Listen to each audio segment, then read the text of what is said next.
So I recently changed the rear bushes on the suspension, changed them over to Powerflex poly bushes. I put some pictures out on a Facebook page, and a couple of people asked me if I'd done a video.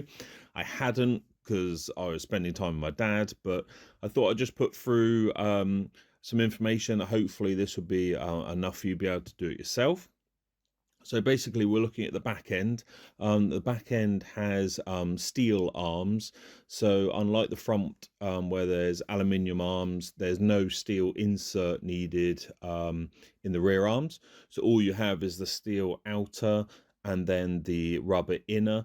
And then obviously the tube within the bush. So if you're trying to get them out, they don't sell the standard bushes separately. You have to buy the whole arm. So most of the time, people are changing in poly bushes. My personal preference for poly bushes would be Powerflex or Super Pro.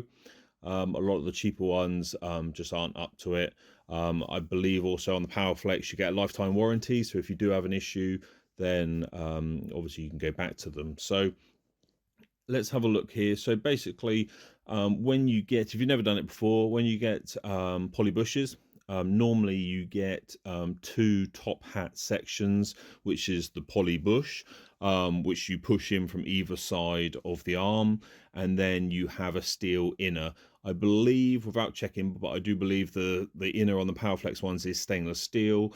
So that's great for longevity and things like that. As you can see from the picture, we are just talking and looking at the rear setup on the NC. Like I said, they're all steel arms, so no inserts, so no sleeves. So this is what this applies to. Then you can see like a normal standard arm. It's got the steel outer, it's got the rubber where you can see from the arrow, and then it's got the steel inner. So what I found is if you don't have a press, a hydraulic press, or you're not burning them out, there's a few different ways of doing it, but I found this worked really well. We did both sides of the car easily within a day. So got the arm. And then what we did is got a cold bolt drill bit. I did use some cheat drill bits and I snapped a few of them. But if you use a cold bolt drill bit, which is obviously stronger, this should work. I didn't snap a cold bolt drill and drilled loads of holes in the rubber. So what I found is if you just push the drill onto the rubber and then just start, the drill can wander. So what I found best was to put the drill, push it into the rubber, with a bit of force and then start drilling, and normally it would then catch and it would drill through the rubber. So what you want to do is you want to drill multiple holes throughout the rubber to weaken it. So just do as many as you can around the rubber, fairly simple.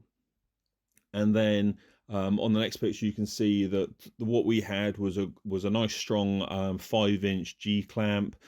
Don't use a cheap one, it's most probably going to snap straight away. Get a good quality G clamp. I can't remember the size of the sprocket here, but we then used a sprocket on the other side of the arm that was bigger than the rubber. So when we push on the rubber, it was going to be pushed through into the socket. So you can use a socket, you can use a piece of tube, whatever you have available. So we set it up there. So after you've drilled all the holes and weakened the rubber, we then wound the G clamp up to push the rubber into the socket. If you see any excessive flexing in the G clamp, it means that most probably the G clamp might break and you haven't weakened the rubber enough. A couple of times we had to go back and drill a few more holes in the rubber and then put it back in the G clamp, and it worked perfectly. So found you could just push them through, which is great. Sometimes it leaves a little bit of rubber in there. Just use a knife to cut any remaining rubber out, or maybe even a file from the arm. But that was fine. Then you get your two top hats. You should just be able to push them through from either side. Might just need a slight tap of a hammer just to knock those in. You then want to use the special grease that's supplied with the poly bush. This is important because your suspension can squeak if you don't use the grease. So what I did, just put some grease on my finger, rubbed it into the top hats on the inside, and then I also put it over the stainless steel insert, got that ready, and then put it in the vise, and I pushed the steel insert in with the vise quite simply. Wiped off the excess grease, And as you can see from the second picture, wiped off the excess grease, and that is ready, done, simple as that. And yeah, put it all back together. So the rear really isn't that bad. You can drill it out and replace them. So I hope that helps anyone that's looking to do it. And I should be doing another video on the front end soon, hopefully.